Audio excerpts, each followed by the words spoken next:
दोस्तों आज की खबरें बहुत इंपॉर्टेंट है, आप लोग वीडियो पर बने रहे। दोस्तों पिछले 3 महीनों से मैं मिडिल ईस्ट की ही खबरों को कवर कर रहा हूं और बहुत बारीकी के साथ इस पर नजर रखते हुए मैंने बहुत सारी चीजों को ऑब्जर्व किया है। मुझे एक चीज बहुत ज्यादा हैरान करती है कि पूरी दुनिया के अंदर इन यहूदियों की आबादी एक मुट्ठी के बराबर भी नहीं है। लगभग 1.5 करोड़ आबादी पूरी दुनिया के अंदर इन यहूदियों की है, इजराइल को मिलाकर। इजराइल के अंदर तो 1 करोड़ भी नहीं है, लेकिन इसके बाद भी पूरा यूरोप इन इजराइलियों के तलबे चाट रहा है, अमेरिका इजराइल के तलबे चाट रहा है, बाकी ये अरब देश इजराइल के गुलाम बने हुए हैं। आखिर ऐसा क्या है इन यहूदियों के पास दुनिया भर के देशों की? आखिर वो कौन सी चाबी है, कौन सी ऐसी बात है जिस वजह से पूरा का पूरा यूरोप इजराइल के सपोर्ट में है, बाकी ये इस्लामिक देश जो है वो खुलकर इजराइल के खिलाफ बात नहीं कर रहे हैं? बहुत हैरान करती है मुझे ये बात। इजराइल कुछ भी कहता है, चाहे वो सही हो चाहे वो गलत हो, हर कोई उसको सही मान लेता है। सबसे पहले अमेरिका उसको सही मानता है, उसके पीछे पीछे दूसरे यूरोपीय देश भी इजराइल की हां में हां मिलाना शुरू कर देते हैं। एक बड़ा कांड हो गया है। इजराइल ने एक दावा किया है कि यूनाइटेड नेशंस की जो एक संस्था है UNRWA, इसके 12 लोग 7 अक्टूबर के हमले में हमास के साथ शामिल थे। यूनाइटेड नेशंस की ये जो इकाई है UNRWA, ये फिलिस्तीनियों की फंडिंग का काम करती है। दुनिया भर के जो भी देश फिलिस्तीन के लिए फंडिंग देते हैं वो इसी संस्था को देते हैं, UNRWA को। UNRWA को फंडिंग दी जाती है और UNRWA के जो लोग फिलिस्तीन के अंदर काम कर रहे हैं वो उस पैसे का इस्तेमाल फिलिस्तीन के लोगों के लिए करते हैं। हमारा देश जो फंडिंग करता है फिलिस्तीन को, वो UNRWA को ही देता है पहले फंडिंग, उसके बाद वो फिलिस्तीन में पैसा लगाया जाता है। तो इजराइल की तरफ से आज यह दावा किया गया है कि जब 7 अक्टूबर को हमास ने हमला किया था तो उसमें यूनाइटेड नेशंस की इस संस्था के 12 लोग शामिल थे। जब यह बात इजराइल की तरफ से कही गई तो उसके फौरन बाद अमेरिका ने फंडिंग को बंद कर दिया।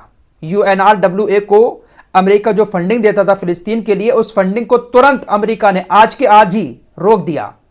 इसके अलावा ब्रिटेन, इटली, कनाडा और भी कई सारे यूरोप के देशों ने UNRWA की फंडिंग को बंद कर दिया जो फिलिस्तीन के लिए दी जाती थी, कि इसके लोग तो हमास के साथ हमले में शामिल थे, इसलिए इस संस्था को अब फंडिंग नहीं दी जाएगी।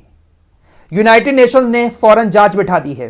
यूनाइटेड नेशंस इस बात की जांच कर रहा है क्या वाकई में हमारे 12 लोग हमास के साथ 7 अक्टूबर के हमले में शामिल थे।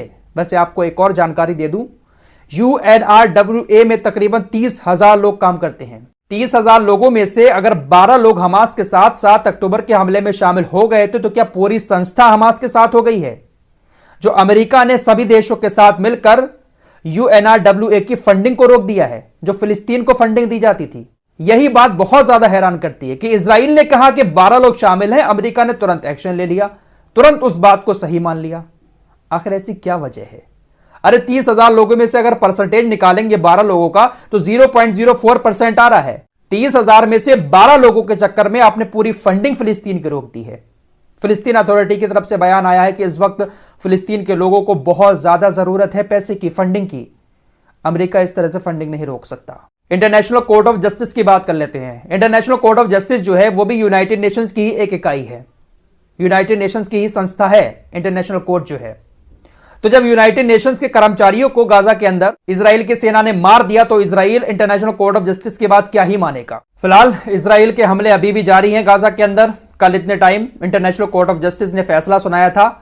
कल से लेकर अब तक 24 घंटे के अंदर इजराइल ने गाजा के अंदर 18 जगहों पर खतरनाक हमले किए। इन 18 हमलों में गाजा के अंदर 174 लोगों की मौत हो गई, 310 लोग घायल हो चुके हैं। सुबह मैंने आपको खबर दी थी कि जो एक हॉस्पिटल बचा है खान यूनिस के अंदर, उसके आसपास ही हमले किए जा रहे हैं और उस हॉस्पिटल को पूरी तरह से ठप कर दिया जा रहा है, क्योंकि वहां पर बहुत सारे लोग शरण लिए हुए हैं जो अपने घरों को छोड़कर वहां पर पहुंचे हैं। इजराइल की सेना बंदूक की नोक पर गाजा के लोगों को खान यूनिस छोड़ने के लिए मजबूर कर रही है कि जल्द से जल्द खान यूनिस को छोड़कर निकल जाए। तो क्या फायदा निकला इंटरनेशनल कोर्ट के इस आदेश का?